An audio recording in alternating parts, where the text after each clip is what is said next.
No, what will he do differently? Because he has said clearly, don't forget where he's coming from. He's had opportunity to be in the public service. He's run business. He's been vice president. So that is somebody who knows where the shoe pinches. He can relate to the private sector.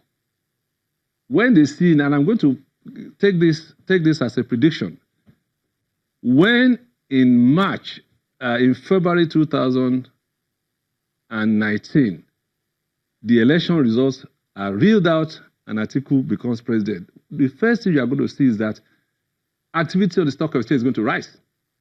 You are going to see instant movement that people think that, yes, we are now going to an environment where we can bring a lot of capital. It was capital flight. The fear of Buhari, it was capital flight that led to the inflation that we saw, the collapse of the Naira within a few months. But you're not looking also at the build-up, the economic situation, build-up of 2013, 2014, up until 2015. What happened? Because recession doesn't just happen in one single quarter.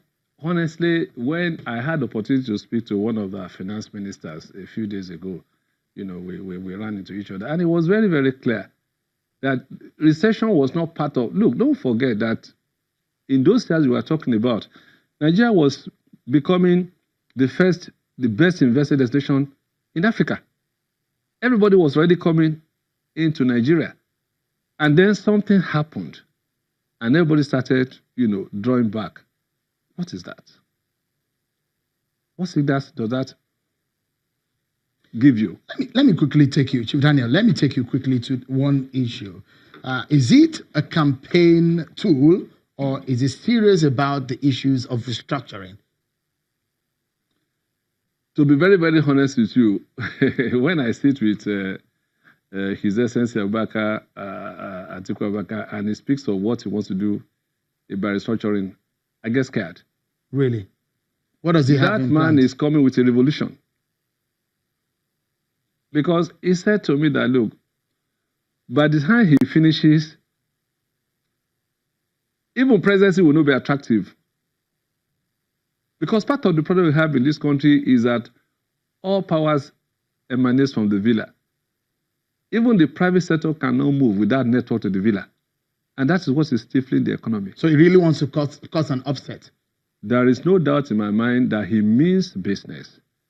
And there is no doubt in my mind that it is not for me to say some of these things here, but from the little that I've had, in terms of what he wants to do with education, with economy, with job creation, with healthcare, etc., we are in for a good revolution, probably for the first time in Nigerian history. That's what I think is going to happen with Atiku as president. Did you think the perception about Atiku Abubakar from an average Nigerian is a good one?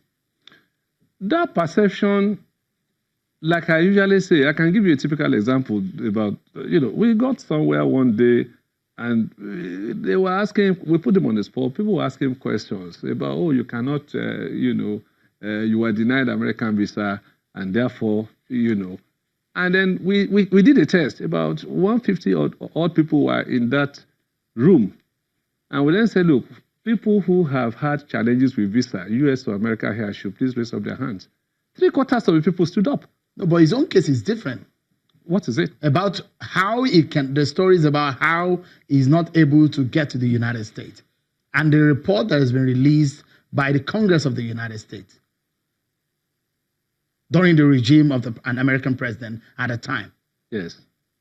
Over issues allegedly relating to corruption. Allegedly, but this man has still not been charged. Well, has he been able to travel to the United States? That's a big question. Is he able to do so? Does he have an American visa? Those are big questions which perhaps will transcend the realm of perception. Quite honestly, I feel very, very unhappy about what has become of the Nigerian psyche, such that we have virtually lost our sovereignty. I know when Chairman Mao Zedong carried out his cultural revolution in 1949, he closed shop. And it didn't matter to the Chinese. They had no business with all this Western civilization thing. And they started developing their technology. No Chinese traveled. And it was when they were able to sort out themselves at home that they opened up. Now they are coming to rule the world. For God's sake, these kind of mundane issues should not come into national discourse.